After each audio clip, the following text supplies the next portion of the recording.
کبھی کبھی لوگ پوچھتے ہیں کہ یہ شب قدر کے اعمال میں جو آپ کل کریں گے شب دعا کے نام سے اور شب تشکر کے نام سے، اور آپ کو خدا ہمت طاقت دے اور کل یہاں پر بیٹھ کر دعا مانگنے کا موقع ہم سب کو عطا کرے کہ بہرحال یہ دعاؤں کی راتیں ہیں، پیغمبر کے اعتکاف کی راتیں ہیں، معصوم کی عبادت کی راتیں ہیں۔ اب چاہے اسے شب قدر کا نام دیا جائے یا نہ دیا جائے، یا راتیں بڑی کارآمد ہیں، اس میں شک نہیں۔ تو بہرحال اس کے اعتبار سے آپ کا آنا اور بیٹھنا، ایک سوال ذہن میں آتا ہے کہ مولانا یہ کیا ہے کہ 70 مرتبہ استغفر اللہ واتوب الیہ اور 100 مرتبہ استغفر اللہ ربی واتوب الیہ، یہ 70 کیوں 100 کرنے اس کو پورا، وہ 100 کیوں اس کو بھی اس کی اکول کر دیں 70، یہ الگ الگ کیوں؟ تو شاید ہم اور آپ راؤنڈ فگر کے عادی ہیں، اگر 70 ہے یہ تو وہ بھی 70 ہو جائے، دونوں بیلنس ہو جائیں، یا اگر وہ 100 تو یہ 100 ہو جائے۔ ایک سوال نمبر 2، استغفر اللہ واتوب الیہ، یہاں سے اللہ کہیں گے، استغفر اللہ ربی واتوب الیہ، وہاں اللہ کیوں آ گئے؟ تو لفظ اللہ لفظ رب کا مسئلہ، استغفر اللہ واتوب الیہ رب نہیں ہے، اور استغفر ربی واتوب الیہ ربی موجود ہے، ربی کیوں نہیں؟ تو پہلی بات کہ یہ اعمال اگر کسی عالم نے دیے ہوتے تو ہم سوچتے کہ شاید عالم کو اپنوں کا مسئلہ رہا ہوگا، ایک دفعہ یوں ٹرائی کر لیتے ہیں، ایک دفعہ یوں ٹرائی کر لیتے ہیں، ہو سکتا ہے کیا صحیح ہو جائے۔ اماں نے جب پکانا سکھایا اپنی بچیوں کو تو سکھایا کہ یہ شارٹ طریقہ ہے، لانگ طریقہ ہے پکانے کا، اگر گیس کم آئے تو ایسے پکا لینا، گیس اگر فل آئے ایسے پکا لینا۔ یہ مسئلہ ہے پاکستان کی شہروں کا، آپ جانتے ہی۔ خیر، جواب کیا ہے اس کا؟ جواب نمبر 1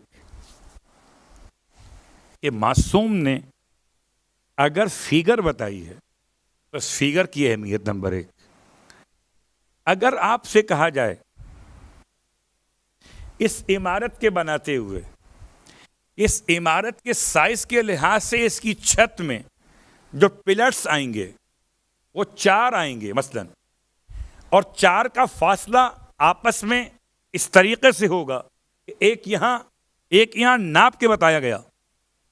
اب میں کہوں جناب یہ پلر یہاں عجیب 4 کے ساتھ لگ رہا ہے، مجھے عجیب، میں یہاں بناؤں اس کو، آپ کہیں گے بیلنس آؤٹ ہو گیا۔ مثال دوسری لے لیجئے، وہ میں دینا نہیں چاہ رہا تھا۔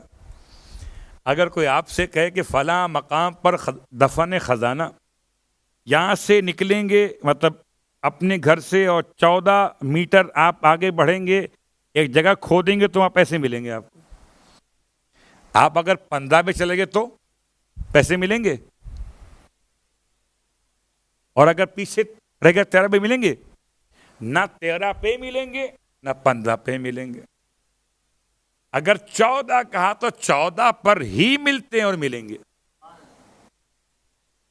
ہم تو مثال بھی 14 کی دیا کرتے ہیں نا، کیا کر، ٹھیک ہے۔ اگر 70 کہا ہے تو 75 مت ڈھونڈیے گا، ہم تو عادی ہیں کہ کربلا کے شہید کتنے کا 72، 2 بڑھا دو اس کے اندر۔ کربلا کے شہید ہونا اور بات ہے، یہ تسبیح استغفار ہونا اور بات ہے۔ خیر، بات کو سمیٹ لوں، یہ بات سمجھاتے ہوئے کہ دونوں کے کلمات میں لفظ ربی کا استعمال معصوم کے بیان کیے گئے فرمان کے عین مطابق ہے۔ بس ایک مثال لیجئے آپ کی خدمت میں اور بات سمیٹ دوں۔ امام جعفر صادق علیہ السلام ارشاد فرماتے ہیں،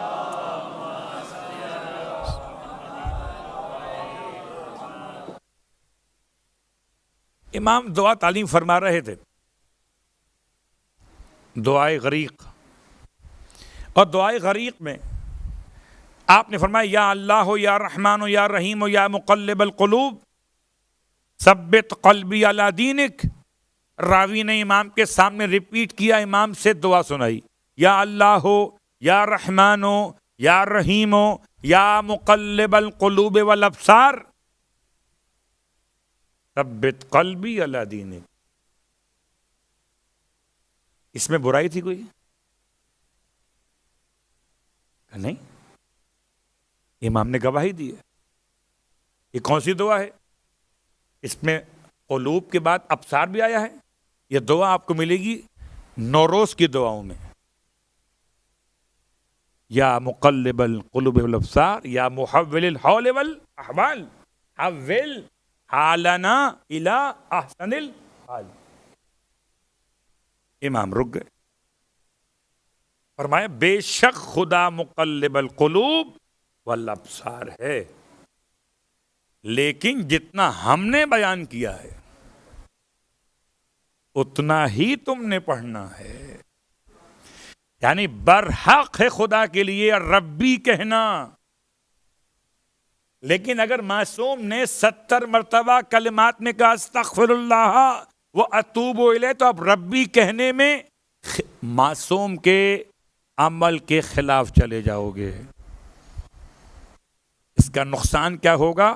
اس کا نقصان وہی ہوگا جو ڈاکٹر سے پوچھے بغیر وٹامن اپنی طرف سے ملا کے کھا لو گے. ڈاکٹر نے کہا تھا کہ اس وٹامن کے ساتھ, اس اینٹی بائیوٹک کے ساتھ یہ سوٹ کرتا ہے, آپ نے سوٹ کو رکھا ایک طرف اور اپنا سیلف میڈیکیٹ ہو گیا, ملا لی دوا کو. کیا ہوگا؟ نقصان ہو جائے گا. معصوم نہیں چاہتے کسی کا نقصان ہو جائے. خدا کا برحق نام ہے ربی, مگر جہاں مولا ربی کہیں اور ربی کہو, یا ربی نہ کہیں اور ربی. صلوات پڑھ لیں محمد والے.